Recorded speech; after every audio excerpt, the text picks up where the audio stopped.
Join me as I set up for a video podcast session here at our Ottawa studio.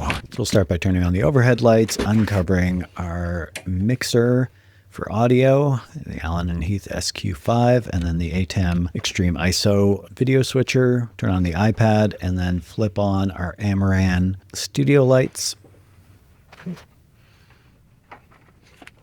And then our on-air light.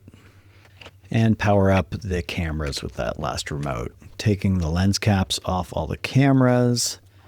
And now we're setting up our framing of the different shots. So it involves a bit of zoom on a couple of the cameras and then full zoom on the outermost cameras.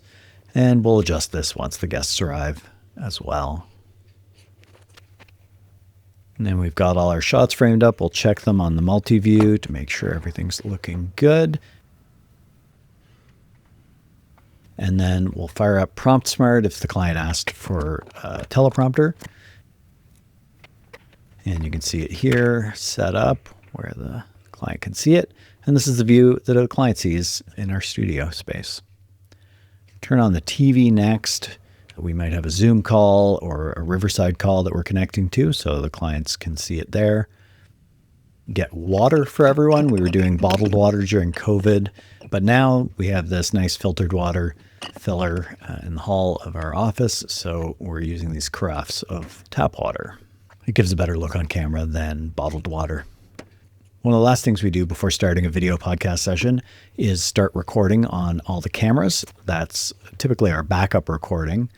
We also have this funny piece of wood that hooks on. It partially blocks the door, so we put that on last thing when the clients are already in the studio. Then we hit record on our ATEM Extreme ISO and our backup recording on the audio mixer. And now we're ready to record a video podcast in our studio.